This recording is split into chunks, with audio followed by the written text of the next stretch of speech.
오전에 코스피가 좀 주춤하길래 사상 최고치 경신 행진을 멈추나 싶었는데 네. 그래도 4,935선까지 올랐습니다. 다만 좀 아쉬운 건 그래도 좀 하락 마감했다라는 네. 사실이겠죠. 맞습니다. 지금 나스닥 선물 보면 1.5% 정도 하락을 하고 있습니다. 우리 시장도 2시 35분 기점으로 좀 하락에 들어갔었는데 여기에 같이 조금 흐름을 받은 것 같습니다. 뭐 오늘 시장에서 사실 뭐 천스닥이 먼저 가냐, 5,000피 먼저 가냐 이런 이야기도 있었지만 시장이 막판에 힘이 빠져갖고 조금 여러모로 아쉽기는 합니다. 그래도 또 인사이트 이야기 나눠봐야겠죠. 오늘 함께할 두 분 먼저 소개하도록 하겠습니다. 삼성 액티브 자산운용 김지훈 본부장, IBK 투자증권 분당센터 정경민 팀장 함께하겠습니다. 두 분 어서 오세요. 안녕하세요. 오늘 조금 아쉬운 그런 하루입니다. 코스피 지수가 오전장이랑 다르게 반등하나 싶었는데 결국에 좀 숨을 골랐는데 자, 우선 김지훈 본부장님께 먼저 좀 여쭤볼게요. 네. 저는 코스피가 숨고르기 없이 계속 달려가는 줄 알았는데 네. 오늘 좀 하락을 했습니다. 네. 5천선을 앞두고 적당한 숨고르기였을까요? 저는 그렇게 생각하고요. 아직 미처 못 사신 분들이 굉장히 많더라고요. 그래서 그런 분들을 기다리는 차원에서 숨고르기가 나온 게 네. 아닌가 생각이 듭니다. 오히려 시장이 좀 기회를 주는 네, 장이었다. 연초 이후에 벌써 뭐 밸류업 지수는 거의 18%까지 상승했거든요. 너무 빨리 올라서 미처 못 사신 분들을 기다리는 장이 아니었나 생각이 듭니다. 그러면 5천선을 돌파하고 나서도 지금처럼의 이런 굉장히 연초에 너무 강하잖아요. 네. 이 흐름, 속도의 기울기 자체는 변함없이 간다라고 보시는 걸까요? 속도의 기울기는 조금 달라질 수도 있을 것 같아요. 근데 워낙에 주요 산업의 대표 기업들 실적이 워낙 탄탄해서 이제 좀 있으면 또 실적 시즌이 돌아오잖아요. 근데 실적에 굉장히 자신 있는 기업들이 많더라고요. 그래서 한국 시장 여전히 저는 방향성은 긍정적으로 보고 있습니다. 방향성 긍정적이다. 네, 이렇게 잡아볼 수 있을 것 같고, 자 정경민 팀장님 오늘 근데 또 코스닥에서 장후반에는 조금 달랐습니다만 바이오주들 강세였었고 코스피에서 보험통신주들 강세였었는데요. 그러면 이제 시장의 시선이 대형주 추격 매수 대신에 좀 낙폭과대 이쪽으로도 좀 옮겨가고 있다라고 평가해 볼 수 있을까요? 뭐 오늘 하루만 가지고 평가하기에는 조금 어렵다라고 좀 먼저 좀 말씀을 좀 드릴 수 있겠는데, 근데 뭐 지금 오늘 거래대금 보니까 지금 42조가 정규장에서 돌았더라고요. 와, 그러면 많이 돌았네요. 예, 장전 시장, 그다음에 장후 시장까지 합치면 오늘도 뭐 50조 넘는 그런 막대한 이제 유동성이 있다 보니까 이렇게 좀 좋게 해석을 하자면 뭐 반도체나 오늘 뭐 자동차 주도주가 약간 쉬는 와중에도 시장을 이렇게 함께 대안적으로 바라볼 수 있는 섹터로 갈 수 있을 충분한 유동성이 있다. 맞습니다. 이렇게 좀 해석을 좀 해주고 있고요. 뭐 두 앵커께서도 이제 뭐 늘 상승만 하다가 오늘 잠깐 쉬는 거에 이제 계속된 호의에 계속 오르는 게 권리인 줄 아시는 것 같은데 아닙니다. 하루 예. 정도 쉬는 거는 뭐 큰 의미는 좀 없어 보이고요. 오히려 이제 뭐 이거 금 올라가고 지금 금리도 굉장히 변동성이 좀 컸잖아요. 환율도 지금 77원이면은 굉장히 불편한 상황인데 여기서 이 정도 선방한 거는 그쵸. 우리 시장의 뭐 개별적인 모멘텀이 그만큼 강하다라고 전 해석을 좀 하고 있고요. 아직도 뭐 시장에서는 주가에 다 이런 발현하지 못한 재료들이 많이 있기 때문에 네. 뭐 5,000포인트 딱 도달하면 나는 모든 주식을 팔고 시장을 떠날 거야 라고 하시는 분들이 아니시라면 그쵸. 5,000포인트에 너무 큰 의미를 담기보다는 시장의 연속적인 상승세에 조금 더 감안을 하시는 이제 그런 좀 스탠스가 필요하지 않을까 이렇게 좀 개인적인 의견도 좀 드려보도록 하겠습니다. 네, 그 연속적인 상승세에 대해서 이제 긍정적으로 얘기를 해주셨습니다. 5,000포인트가 사실 다가 아니에요. 네. 근데 정경민 팀장님 보셨을 때는 5,000포인트가 됐을 때 나 이만하고 털고 나가야겠다라는 심리를 가진 분들도 있는데 더군다나 요즘 시장을 보면은 외국인 기관보다는 개인들의 매수세로 올라가는 종목들과 섹터들이 좀 많습니다. 개인들이 특히나 그런 포지션이 좀 많을까 봐 걱정은 되는데 어떻게 좀 생각을 하십니까? 뭐 이제 뭐 저는 이제 객장에 있다 보니까 예. 이제 보이는 게 이제 두 가지 특징이 있어요. 첫 번째는 그냥 예금을 통째로 툭 들고 와서 그냥 현대차 다 사줘, 삼성전자 다 사줘 이렇게 하시는 맞아요. 이게 좀 이렇게 그 어르신분들도 이제 많이 계신 그런 상황이고, 그리고 이제 요즘에 좀 특별하게 좀 올라온 부분이 본부장님도 나와 계시지만 ETF에 대한 선호도가 굉장히 높아져서 맞아요.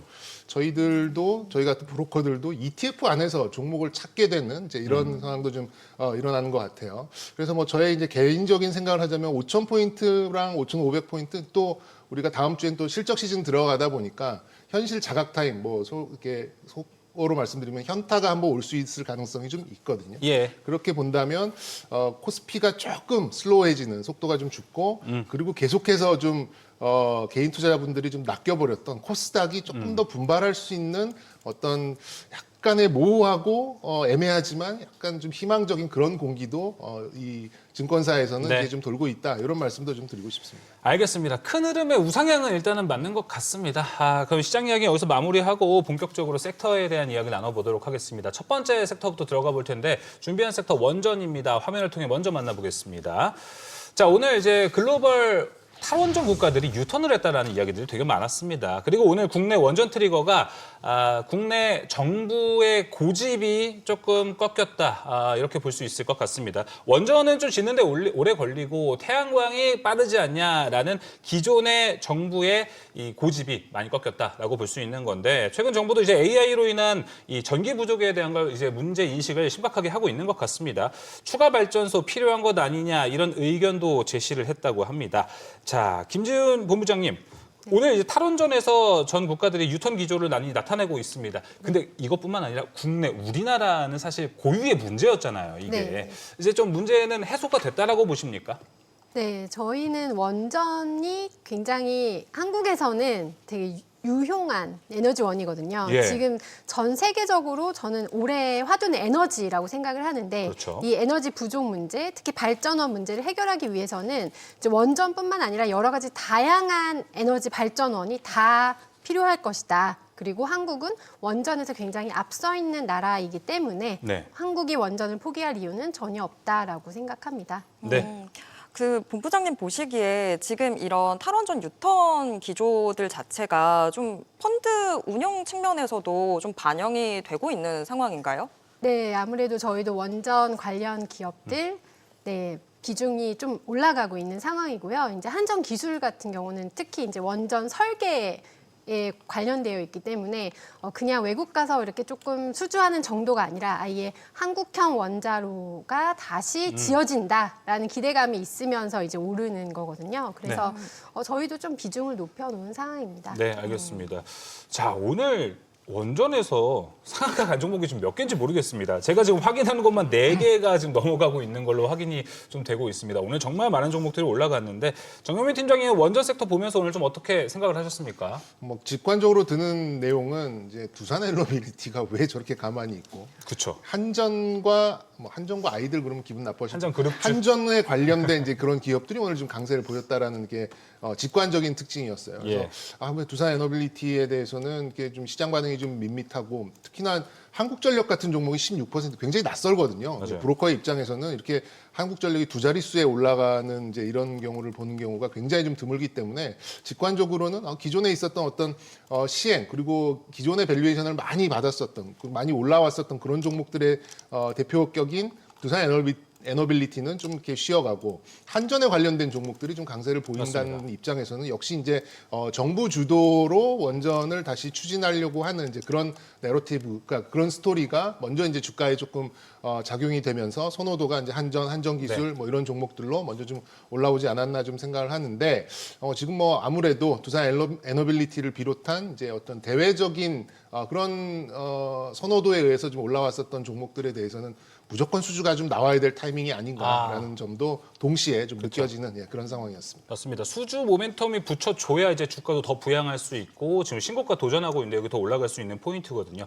근데 오늘 제가 장중에 봤던 조금 쎄했던 뉴스는 정부에서 원전 사후 처리 비용을 인상하겠다라는 내용도 같이 나왔습니다. 정경민 팀장님. 네. 그렇다면 이게 이제 한수원 같은 경우에는 방사성 폐기물을 버릴 때 비용이 더 증가하게 되는 건데 일단 나라에서는 국가에서는 유턴을 하겠다고는 하는데 세부적인 조안에서는 조금 뭔가 에러가 나는 것 아닐까 이렇게 좀 생각은 되더라고요.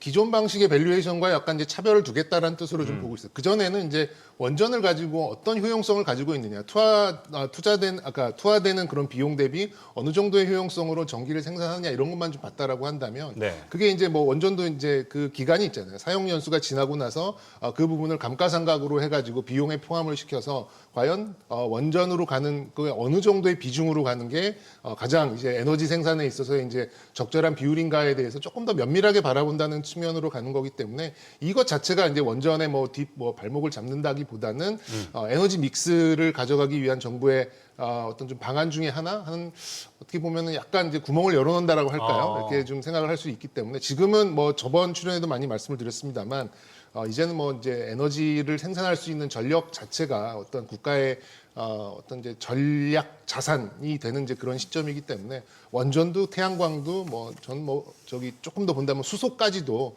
생산에 하는 데 있어서 이렇게 좀 제한을 두면 안 된다는 개인적인 생각을 가지고 있는데 점점 시장은 일론 머스크가 얘기한 대로 이런 에너지의 병목 현상을 극복하기 위해서 생산할 수 있는 그런 발전소는 모두 다 동원하지 않을까라는 개인적인 생각도 좀 말씀드려보겠습니다. 팀장님, 이 네. 수주 포인트 측면에서 좀 질문 드리고 싶었는데 저희가 방산주들 볼 때는 이게 중동이랑 연결되는지 지역을 좀 구분해서 봤잖아요. 네. 원전도 혹시 시장을 구분해서 좀 봐야 될까요? 미국 시장이 커지는지 유럽 시장이 커지는지에 따라서 좀 종목들 우선순위가 달라지는지 궁금해서요. 아무래도 대형 원전은 자체적으로 이렇게 뭐 SMR을 비롯해서 자체적인 어떤 설계 능력이나 뭐 이제 비용 조달에 있어서 좀 문제 있는 국가들, 그러니까 그 좀 문제를 좀 가지고 있는 그런 국가들로 갈 가능성이 높죠. 뭐 아무래도 이제 뭐 제3세계 이제 뭐 동유럽이나 뭐 아프리카 뭐 일부 국가들 같은 경우에는 이제 그런 식으로 갈 가능성이 좀 높아지고 있고요. 미국 같은 경우에는 어쨌든 지금 SMR 쪽으로 좀 물론 이제 뭐 대형 원전도 좀 뭐 병행하는 이제 그런 측이 좀 있다 보니까 아무래도 좀 이원화되는 이제 그런 흐름이 좀 나올 가능성이 좀 있어 보이는데 지금은 이제 어디서 어떤 거를 수주하느냐가 그렇죠. 문제가 아니라 빨리 어떤 거든 수주가 나와야지만 투자 심리가 회복이 되면서 이런 두산 에너빌리티 같은 지표 종목이 네. 한 단계 좀 레벨업이 될 수 있는 그런 계기가 되지 않을까 이렇게 좀 말씀드려 보겠습니다. 알겠습니다. 본부장님도 이제 뭐 원전 하면 ETF를 찾는 분들도 요새 많을 것 같아요. 그래서 네. 이제 종목들을 하나하나씩 포진을 시켜 보면은 네. 어떻습니까? 뭐 대형 원전 쪽으로 좀 많이 포진을 하는 편인가요? 아니면 좀 미래 가치 보고 SMR 관련주 쪽으로 좀 포진을 많이 하는 편인가요? SMR은 이제 2030년부터 도입이 네. 되잖아요. 그래서 변동성이 주가에 있을 수밖에 없습니다. 네. 뭐 SMR 누가 계약했다 그러면은 막 올랐다가 그런데 이제 실적 시즌에 이럴 때는 소외될 수밖에 그쵸, 없거든요. 근데 이제 다양한 에너지원, 뭐 태양광이나 뭐 ESS, 수소 연료 전지, 네. 그리고 원전 대형 계약 이런 거는 계속 나올 이슈이기 때문에 좀 다변화돼서 가져가는 게 저는 좋다고 생각하고요. 또 두산 에너빌리티 같은 경우 이제 오늘은 조금 약한 모습 보였지만 이제 차트 보시면 사실 그 앞단에 먼저 지금 올랐어요. 신고가잖아요, 네, 거의. 먼저 올랐고 사실 가스터빈을 미국에서 수주하면서 그걸로 이제 기대가 있었거든요. 그래서 두산 에너빌리티는 이제 원전뿐만 아니라 가스터빈 관련 기업이고 먼저 올랐기 때문에 오늘 쉰 거지 이제 가면 같이 간다. 이제 오늘은 약간 시장의 컨셉이 좀 키 맞추기 컨셉? 네, 그런 셈이었던 것 같아요. 숨 고르면서 이제 골고루 좀 소외됐던 네. 주식들 한 번씩 오르는. 네, 그러나 만약에 상승하면서 다시 주도주가 갈 때는 네, 다시 주도 업종 그렇죠. 위주로 가지 않을까? 네. 네, 생각이 됩니다. 원전 내에 키 맞추기, 두산 에너빌리티는 이미 신고가 라인에 있기 때문에 오늘은 그 중소형주들이 많이 좀 따라간 모습을 보여줬습니다. 중소형주 중에 오늘 제일 눈에 띄었던 게 정경미 팀장님, 저 오늘 네. 우리기술이 어제 상한가 갔잖아요. 근데 이 종목이 한 몇 년 동안 5,000원에서 5,500원 박스권을 어떤 호재가 있어도 뚫어내는 모습을 보여주지 못했어요. 근데 이거를 상한가 기록하더니 올라가는 모습 보니까 여기도 조금 이제 중소형주들도 다른 변화가 좀 나타나는 건가 생각이 들더라고요. 네. 아무래도 이제 원전을 이제 그 전 정부에서는 이제 뭐 포기한다는 식으로 좀 가다가 네. 이제 윤석열 정부 이제 초기에 이제 원전을 다시 하고자 하는 이제 그런 좀 희망적인 얘기가 나왔을 때 이 관련된 종목들이 뭐 일제히 뭐 10배 나는 종목도 있고 뭐 그런 그쵸. 부분이 좀 있었거든요.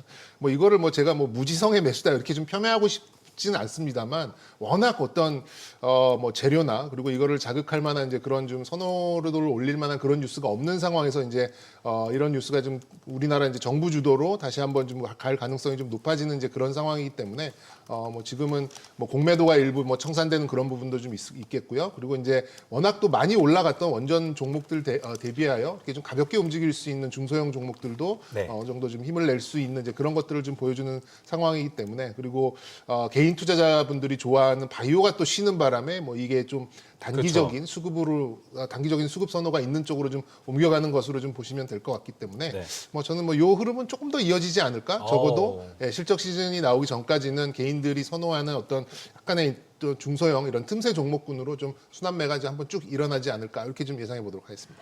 팀장님, 네. 이 원전주들 좀 우선순위 한 번만 좀 잡아주셨으면 좋겠어요. 지금 한전 뭐 오늘 워낙에 너무 또 좋았고 하긴 한데 최근에는 건설 관련주들이 좀 올랐었잖아요. 지금 원전 안에서 우선순위 어떤 식으로 좀 보는 게 좋을지. 네, 저는 뭐 개인적으로 원전이야말로 ETF가 굉장히 효용성 높게 예, 대처할 수 있는 이제 그런 품목이라 그럴까요? 그런 섹터가 아닐까라 좀 생각이 좀 드는데요.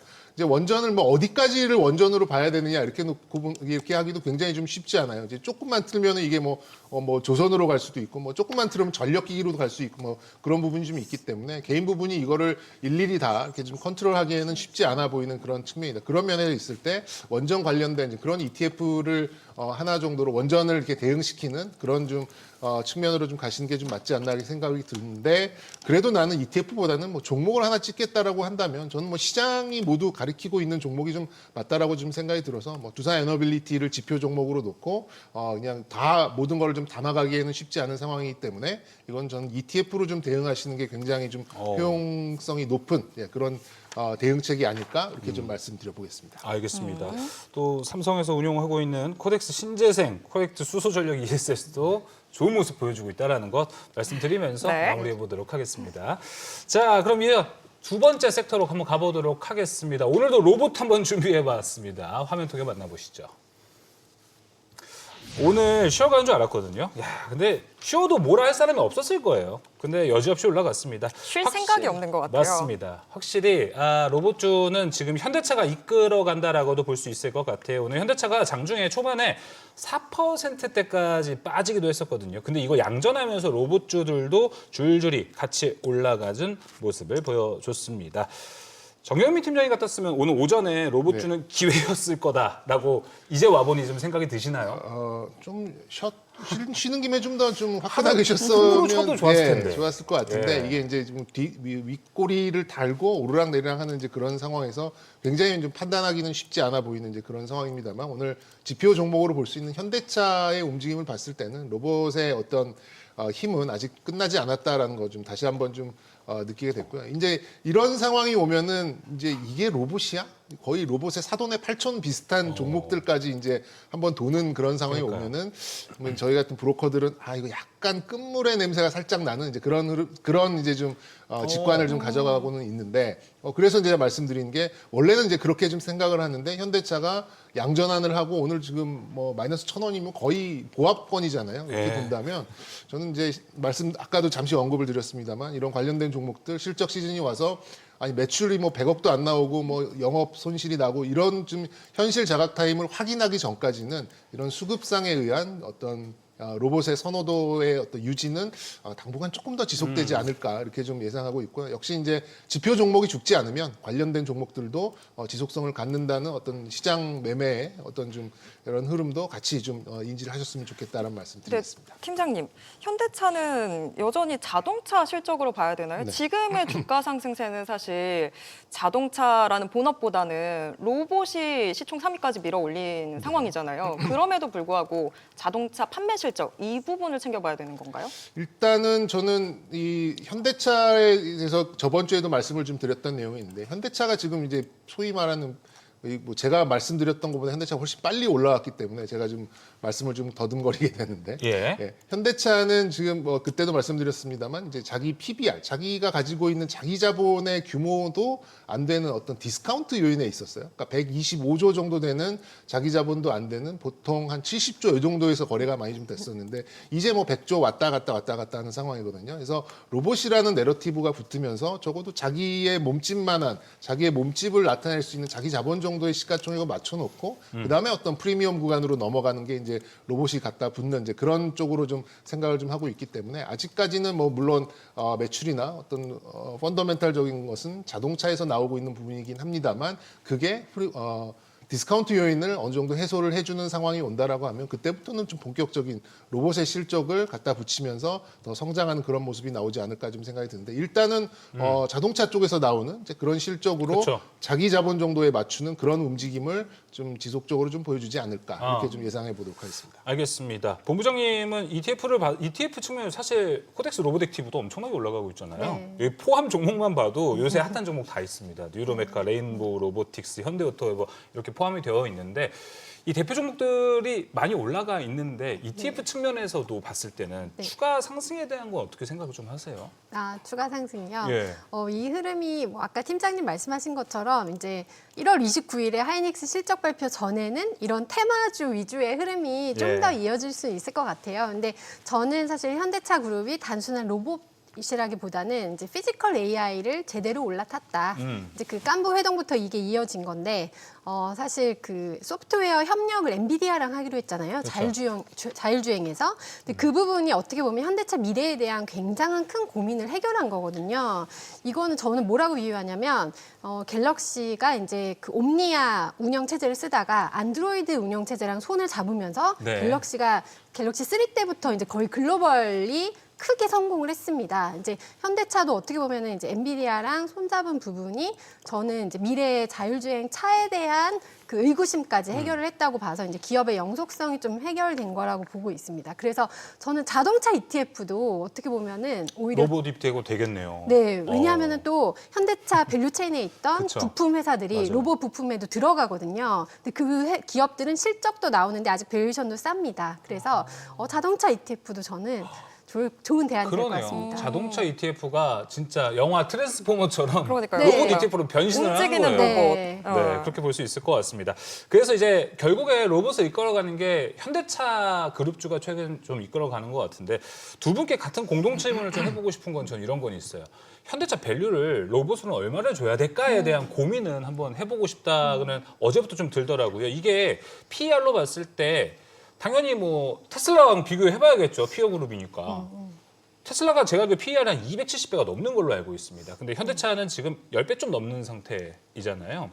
현저한 저평가인데 정경민 팀장님은 조금 후하게 추더라도 얼마 정도까지는 밸류를 좀 줄만 합니까? 글쎄요. 지금 뭐 수치 나와 있는 수치는 아까도 말씀드렸지만 로봇에 대한 이제 그런 수치가 녹아나서 이제 밸류를 형성된 거는 아니잖아요. 네. 자동차에 대해서도 어떤 연결로 봤을 때 지금 영업이익이 뭐 그래도 연간 뭐 10수조가 좀 쌓이는 그쵸. 이제 그런 이제 구조를 좀 볼 수 있기 때문에 저는 이제 로봇 그때 아까도 이제 말씀드렸듯이 로봇이 이제 어떤 매출이나 이런 거를 작동하기 전에 그냥 자기가 가지고 있는 자기 자본 그냥 127조, 130조 요 정도의 시가총액은 맞춰놓고 그다음에 이제 2028년도에 3만 대 이제 공장 투입하는 이제 그거에 빗대서 조금 이제 매출이나 이런 것들이 좀 발생하면 그때 좀 다시 나온다라고 좀 생각을 하고 있거든요. 그래서 일단 1차적으로는 전 자기 자본을 맞추는 정도의 목표가를 산정을 해놓고 그 지점까지는 현대차가 좀 상승할 가능성이 있다라는 걸 좀 가정을 하고 좀 대응을 네. 하시는 게 어떨까라는 생각이 들고요. 뭐 혹자들은 이제 뭐 2050년까지 이제 로봇의 성장성이 몇 프로에 거기에 뭐 현대차가 차지할 수 있는 그런 마켓 쉐어가 네. 얼마고 뭐 이렇게 해가지고 밸류에이션 쭉 때려가지고 뭐 300조니 뭐 이렇게 하는데 그거는 이제 너무 좀 먼 무리예요? 얘기라고 네. 생각이 들고요. 그냥 눈앞에 있는 나의 그 자기 자본 정도만 일단 맞춰놓고 그 다음에 이제 그 로봇의 프리미엄을 갖다 붙이기 시작해도 저는 뭐 아직 오를 일은 많이 남았다 이렇게 좀 생각하고 있습니다. 자기 자본 맞춘다는 게 어느 정도인 거예요? 아까도 언급드렸죠. PBR 1배 네, PBR PBR 1배 1배요? 수니까 아, 네. 127조 정도 되는 네, 거니까요. 알겠습니다. 본부장님도 같은 생각이신가요? 네, 조금 저도 후하게 쳐줄 수 없나요? 네, 주주환원에서도 근데 사실 현대차가 되게 열심히 하고 계셨거든요. 아, 맞아요. 네, 밸류업 지수에도 들어가고 자사주입도 하고요. 네, 그런 인베스터 데이도 열심히 하셨습니다. 그래서 그런 부분이 이제 또 배당으로도 나오기 때문에 네, 현대차가 분기 배당도 하시잖아요. 그렇죠. 네, 그래서 그렇게 급하게 걱정하지 않으셔도 되지 않을까. 네, 생각이 됩니다. 이 또 긍정적인 이야기들 나오니까 괜히 한번 또 리스크 같은 건 없나 이것 좀 궁금하긴 리스크. 하거든요. 그럼 아. 로봇주도 원체 다 많이 오르고 그랬던 상황인데 그러면 로봇은 혹시 추후 리스크는 보스턴 다이내믹스 상장 이슈 소멸하고 나면 이제 쏟아져 나오는 매물 이런 정도뿐일까요? 어떻게 보세요? 로봇은 근데 사실 그 아까도 말씀하셨듯이 이제 실적에 비해서 주가가 좀 많이 오른 주식도 있는 건 사실이에요. 네, 특히 이제 중소형주 같은 경우는 이제 좀 우르르 오른 경향이 있긴 있거든요. 이제 ETF에 같이 들어있다 보니까 좀 그런 경우도 있고 그래서 이제 종목별로는 조금 편차가 있을 수 있다. 네, 그렇게 생각합니다. 네, 내일 모레가 현대차 실적 발표하는 걸로 알고 있습니다. 딱 지금 로봇 밸류 받고 있는 시점에 자동차 얼마나 팔아서 돈 벌었는지 성적표가 나오는 이 괴리한 시점이라고 볼 수 있을 것 같습니다. 정경민 팀장님은 이 관전 포인트를 좀 어디로 두고 보세요? 일단 뭐 하기로 했던 거를 잘 했느냐, 이게 이제 뭐 자동차 쪽에서 충분한 이제 성적을 냈느냐, 이거 굉장히 좀 중요한 부분인데, 지난 12월에 냈었던 북미 성적 재결은 183만 대가 역대 최고 실적을 냈거든요. 예.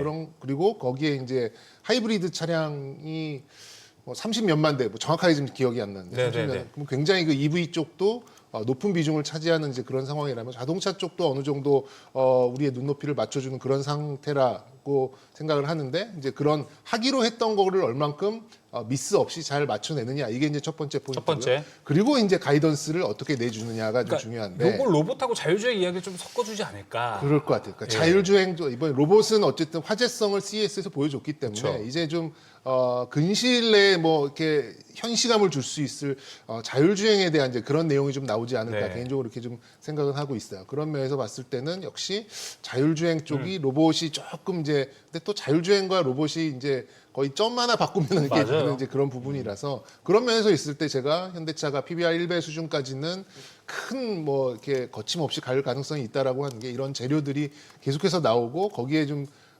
부응할 수 있는 이제 그런 좀 유동성도 충분하기 때문에, 현대차는 어쨌든 조금 PBR 1배 정도까지는 열어놓고 대응을 하시는 게 어떨까 싶습니다. PBR 1배까지는 열어보고요. 일단 현대차 내일 모레 실적 발표 기다리고 있습니다. 첫 번째는 결국 자동차 잘 판매하고 있는지, 성적표가 잘 나오는지 체크하는 것. 두 번째는 그 이후에 컨콜에서 자율주행에 대한 타임라인에 대한 어떻게 이야기를 하는지, 이 부분 한번 살펴보면 좋을 것 같습니다. 자, 이어서 오늘의 또 핫했던 섹터들 세 번째로 가보겠습니다. 우주항공입니다. 여기는 이제 스페이스X 기대감이라 말하기 좀 뭐할 정도로 꾸준히 올라갑니다. 미국이 2월에 달궤도 유인 비행 준비하고 있고, 우리나라도 누리호도 함께 또 준비를 하고 있습니다. 오늘 우리나라 해운업계가 이 배에 스타링크 도입 확대한다, 이런 소식도 같이 나오면서 좀 올라갔는데, 야, 여기는 사실 로봇보다 더 먼저 올라가서 이 테마성이라는 이야기도 좀 많이 나오고 있습니다. 본부장님 보셨을 때 로봇은 내 AI랑 엮이다 보니까 우리가 다소 친밀하다고 해야 될까요? 왜 올라가는지 뭔가 알 건 같은데, 야, 우주항공은 저 사실 한 달 전에 이러다 말겠지 생각을 많이 했었거든요. 네. 많이 올라가고 있습니다. 네. 우주항공도 스페이스X가 이제 펠콘을 60회 발사를 했잖아요, 네. 벌써. 그리고 스페이스X 상장도 있고, 또 스타링크를 아까 말씀하신 것처럼 이제 대한해운에서 맞아요. 개통도 하고, 또 앞으로 이제 방산이나 이제 전쟁의 양상을 봐도 이 위성통신이 너무 중요해졌잖아요. 그래서 한국에도 이제 위성통신을 잘 하는 관련 기업들이 있다 보니까 이게 방산이랑도 좀 엮여서 같이 그러니까요. 가는 것 같습니다. 네.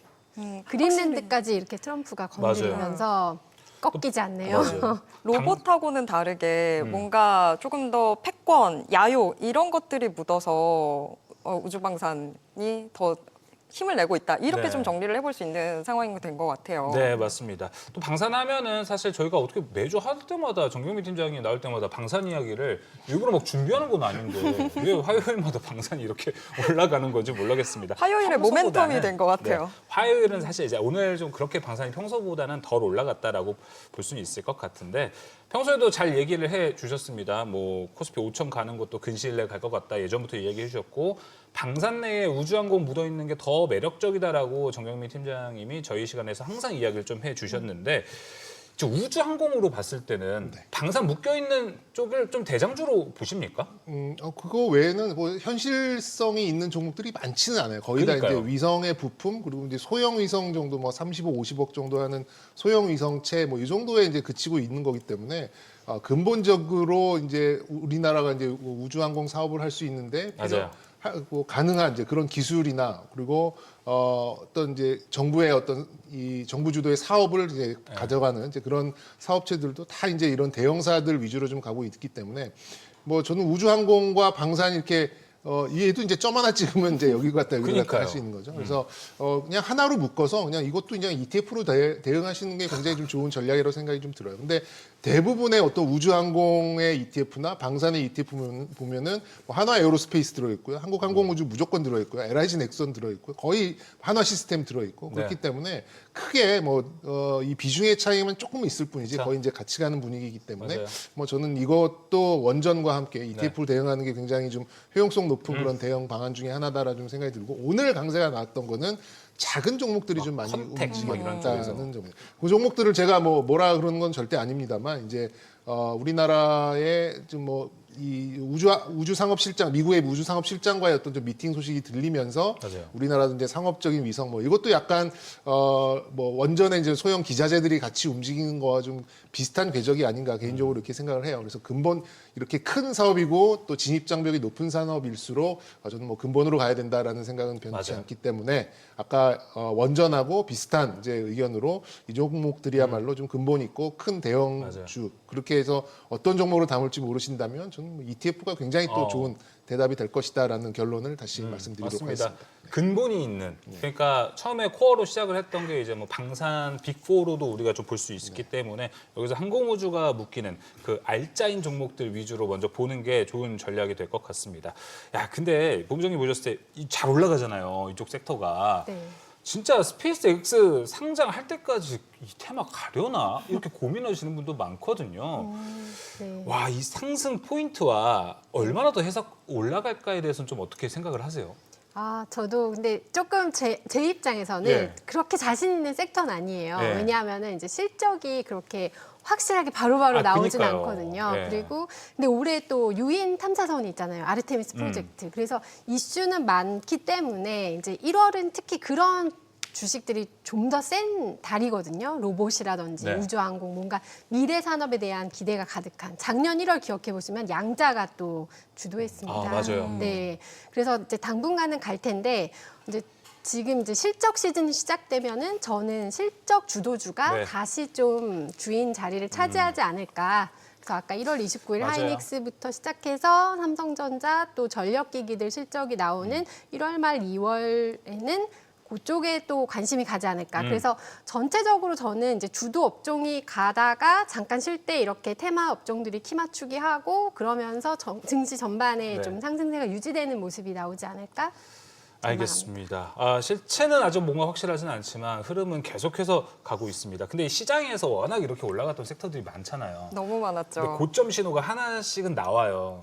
어떤 섹터 테마 붙여서 뭐뭐 아저씨 나오면 그때가 대체로 이제 고점이 될 때가 좀 많이 맞습니다. 있기는 하거든요. 정경민 팀장님 이쪽 잘 아시잖아요. 네. 우주 아저씨 이런 거 한번 해보신 적 없으세요? 이제 왜냐하면 이제 저는 이제 밀리터리 덕후로서 이게 사람의 인명이 또 이렇게 달린 그 국제 분쟁이 좀 있는 거기 때문에 네. 그렇게 불리고 싶지는 않고요. 방사는 올해 어떻게 보면 상승률에 있어서는 작년보다 못할 수는 있겠습니다만 그래도 시장 수익률보다는 훨씬 잘 갈 가능성이 좀 높은 게 저는 작년 말에 나왔었던 트럼프의 2,000조국 맞아요. 그러니까 이게 저는 약간 그렇게 봤어요. 그러니까 뭐 우리가 이거는 뭐 어떤 식당에 가가지고 마음껏 드세요. 저는 짜장면 먹을게요라고 하는 거는 나한테 맞춰라라는 얘기잖아요. 그러면 이제 우리 동맹국들 지금 뭐 EU를 저렇게 그린란드로 들쑤시는 자체만으로도 저는 방위비 증산을 해라라는 그런 것들의 또 어떤 연장선이라고 생각을 할 수도 있거든요. 그러면서 봤을 때 계속해서 국방비를 좀 증강시키어야 하는 이제 그런 상황으로 좀 몰고 가고 있는 것 같기도 하고 네. 그리고 이제 요즘에 들리는 얘기는 드디어 이제 미군에서도 우리나라 무기를 일부 도입할 수 있다라는 얘기가 좀 들려오고 포탄 말고? 포탄 말고도요. 그러니까 뭐 K9 자주포부터 해서 그리고 달고 다른 얘기입니다만 또 이제 고등 항공기 그것도 좀 있고요. 그다음에 비공이라는 무기도 좀 그러니까요. 있고 그런 것들을 좀 감안해 보면 방사는 뭐 실적에 큰 미스만 없다라고 한다면 저는 올해 시장 수익률보다는 훨씬 좋게 더 우월한 이제 그런 흐름으로 네. 갈 가능성이 좀 높기 때문에 방산도 올해는 나쁘지 않겠다라는 말씀 먼저 드리겠습니다. 알겠습니다. 몇 주 연속으로 방산 이야기를 함께 나누고 있는 건지 모르겠습니다. 딱 화요일에 마침. 네, 맞습니다. 또 너무 저는 정경민 팀장님이 이쪽에서 너무 해박하시니까 직접 콘텐츠 하나 만들어 주셨으면 좋겠다 해서 말씀드렸지만 거부당했습니다. 자, 다음 섹터 넘어가 보도록 하겠습니다. 이번에 2차 전지 이야기를 좀 먼저 해보도록 하겠습니다. 어제 이야기 나왔죠. 공급망, 미국에서의 개의 2차전지 공급망을 중국에서 한국으로 보완 이슈가 있기 때문입니다. 그리고 로봇에 들어가는 배터리가 LFP보다는 우리나라가 잘 만드는 NCM, 삼원계 쪽으로 가는 게 로봇에는 더 잘 맞는다. 이런 컨센이 좀 나오고 있습니다. 자, 2차 전지 로봇에도 묶였습니다. 이제 장 초반만 강했던 걸까요? 일단 본부장님, 2차 전지가 사실 ESS 처음에 AI다 엮여가지고 네. 그때 꽤 상승했었거든요. 네. 2차 전지가 로봇에도 엮이면 얼마나 좀 유리하게 좀 밸류를 받을까도 궁금해하시는 분들 많을 것 같아요. 어떻게 네. 생각하십니까? 저희는 우선은 지금 제일 좋은 건 ESS다. 아. ESS가 우선 제일 좋고, 예. 네, 그 다음에 로봇까지도 열릴 수 있고, 특히 이제 로봇은 또 충전했다가 4시간 충전하고 4시간 쓰면 너무 아깝잖아요. 아, 그럼요. 네, 그래서 사용 시간이 길어야 되거든요. 그래서 굉장히 고사양이 들어갈 네. 가능성이 높고, 전 전고체 배터리가 들어갈 가능성도 되게 높다고 주목받더라고요. 생각합니다. 엄청 네. 요새. 휴머노이드 로봇이 화재가 난다고 생각해 보세요. 이건 엄청 위험하죠. 끔찍한 사건입니다. 예. 네. 그래서 저희 같은 한국 같은 고사양 그리고 중국의 공급망을 배제한 배터리 체인. 그래서 한국의 배터리에도 조금 기회가 되지 않을까. 이제 전기차 좀 그 부진한 부분을 이걸로 이렇게 잘 마무리하면 좋을 것 같습니다. 근데 이 로봇 배터리 시장 자체가 전기차 캐즘을 완전히 상쇄할 만큼의 그 동등한 시장이 되는 건가요? 아직은 좀 어려울 것 같고요. 1분기까지는 이제 전기차 부진이 조금 더 영향을 많이 미칠 것 같아요. 그런데 이제 ESS가 우선 빨리 올라와 주는 게 제일 중요할 것 같고요. 특히 이제 데이터 센터 미국에서 지을 때 지금 전력이 부족한데 막 저 멀리서 막 발전소 지어서 전선으로 땡겨오고 이거 너무 오래 걸리거든요. 네. 그래서 온사이트 발전을 하고 신재생을 지으면 ESS가 같이 붙을 수밖에 없습니다. 그래서 ESS가 우선 데이터 센터 향으로 먼저 나가는 부분이 확인되면 그게 이제 1분기 중에 서로 왔다 갔다 하면서 좀 바닥이 확인되고 장기적으로는 로봇까지 하면 그쵸. 좋을 것 같습니다. 이제 뭐 전기차에 들어가던 배터리 수량이라든지 로봇이 지금 얼마나 날지는 모르지만 거기에 들어간 배터리 수량이 좀 아직은 다르기 때문에 그쵸. 여기 수익이 규모가 얼마나 다릅니다. 난다라는 거는 정확하게는 나온 게 없습니다. 정경미 팀장님은 이런 이야기를 봤을 때 2차 전지 최근 올랐던 거 어떻게 해석을 하고 그리고 지금 2차 전지 말고 유망하고 좋은 섹터가 많거든요. 굳이 2차 전지를 가야 될까? 이 부분도 궁금합니다. 제가 첫 출연 때 이 말씀을 드렸던 것 같은데 태양광과 2차 전지가 올해의 다크호스다라고 말씀을 드렸던 기억이 슬쩍 나요. 기억납니다. 네네네. 일단 저는 뭐 셀보다는 개인적으로 소재 쪽이 조금 더 네. 선호를 좀 하고 있는 그런 상황이고요. 그 우리가 지금 뭐 이제 그 로봇 청소기 사용하시는 분들은 그런 것들 좀 느끼실 것 같아요. 실생활로 뭐 7시 저녁에 맞춰놓은 시간에 지잉하고 좀 돌아다니고 자기가 이제 뭐 다시 좀 충전을 하고 뭐 근데 뭐 제가 보기에는 그 배터리가 전기차를 단시간에 그렇게 추월할 정도의 그런 수요가 있느냐라고 생각을 해보면 그거는 일단 조금 먼 미래인 것 같고 그 배터리를 다 사용할 정도면은 집이 굉장히 크거나 그렇죠. 아니면은 뭐 중노동을 로봇한테 시켜야 되는 그런 상황인데 아직까지 그런 정도의 그 집안에서 이제 로봇을 들이기에는 뭐 그런 이제 로봇의 모델이 좀 없기 때문에 아직까지는 좀 먼 미래가 아닌가 좀 생각이 들어요. 그런 면에서 있을 때 저는 셀 업체들보다는 좀 소재 쪽이 조금 나아 보이는데 그래도 셀을 하나 골라라고 하면은 조금 더 유연하게 ESS 쪽도 그렇고 전고체도 그렇고 유연하게 대처를 하고 있는 SDI 정도가 저는 셀 업체의 맞아요. 어떤 좀 지표 종목 이렇게 좀 보고 있어요. 일단 뭐 이 잠재 규모가 이 EV 쪽에 30% 같이 안 됩니다. 향후 10년을 보더라도 그렇게 본다면 이게 LFP고 3원계고 전고체고 뭐 이렇게 좀 세분화된 사양을 이 뭐 메가 팩토리를 지어낸 셀 업체들이 감가상각까지 다 이겨내고 그거를 대처하기에는 쉽지는 않아 보여요. 그렇게 본다면 우리는 뭐 요거 만들어줘 여기에 필요한 요것만 좀 만들어줘라고 하면 그게 좀 빠르게 대응할 수 있는 쪽이 이제 소재 쪽이기 때문에 그래서 뭐 저는 뭐 포스코 퓨처엠이나 뭐 그쵸. 에코프로 계열 같은 그런 소재 쪽이 조금 더 유연하게 대처하고 수익률도 좋지 않을까 개인적으로 좀 생각을 좀 하고 있고요.